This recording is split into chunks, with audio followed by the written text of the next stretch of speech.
update ng bayan. Maasahan anumang panahon.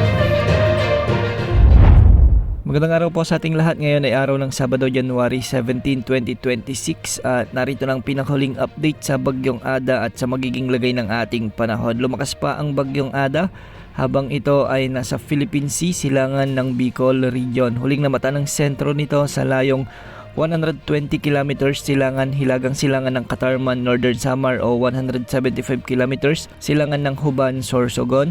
Taglay na nito ngayon ang lakas ng hangin na umaabot sa 85 kilometers per hour malapit sa gitna at pagbugsong umaabot sa 105 kilometers per hour. Kumikilos ito ngayon ng pakanluran, hilagang kanluran sa bilis na 20 kilometers per hour. Kung mapapansin natin sa ating satellite animations ay malawak ang sakop ng bagyong ito at meron itong lawak na maabot sa 400 kilometers mula sa gitna. Maraming lugar rin ngayon ang nakakaranas ng mga pag-ulan dahil sa epekto ng Bagyong Ada. Nakataas na ang Tropical Cyclone Wind Signal number 2 sa silangang bahagi ng Camarines Sur, sa may Catanduanes, Albay at Sorsogon. Signal number 2 din sa may Northern Samar, ang northern portion ng Eastern Samar at sa northeastern portion ng Samar Province. Samantalang signal number 1 naman sa eastern portion ng Quezon Province, kasama na ang Polillo Island sa may Marinduque, Camarines Norte, ang nalalabing bahagi ng Camarines Sur at ang Masbate, kasama na ang Ticao at Burias Island. Sa Visayas, signal number 1 din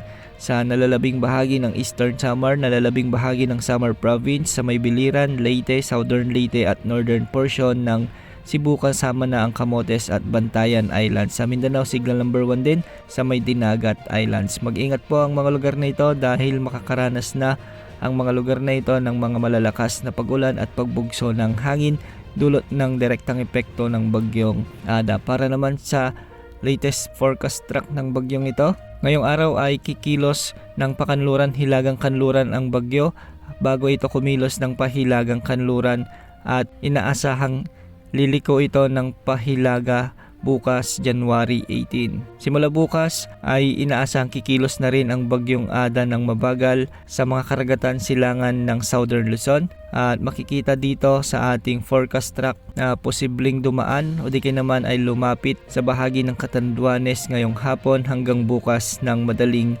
araw ang sentro ng bagyong ito. Pagkatapos ay hindi rin inaalis ang posibilidad na kumilos pa ito ng pakanluran na kung saan posibleng maglandfall sa bahagi ng Bicol Region. Ayon sa Pag-asa, mananatili o mapapanatili ng bagyo ang kanyang lakas bilang tropical storm category habang patuloy na kikilos ito sa mga karagatan silangan ng Visayas at Southern Luzon. Samantala, hindi naman inaalis ang posibilidad na maabot nito ang kanyang peak intensity bilang severe tropical storm ayon sa Pag-asa. Sa mga susunod na araw ay liliko ito pabalik sa ating kalupaan at inaasahang hihina naman ito pagkatapos. Para naman sa magiging lagay ng ating panahon ngayong araw, makakaranas na ng mabagyong panahon o masugit na panahon dahil sa Bagyong Ada ang mga lalawigan ng Catanduanes, Camarines Sur, Albay, Sorsogon, Northern Samar, Eastern Samar at Samar Province. Kaya mag-ingat po sa mga banta ng mga pagbaha at pagguho ng lupa. May mga pag-ulan na rin at pagbugso ng hangin ang inaasahan sa nalalabing bahagi ng Bicol Region,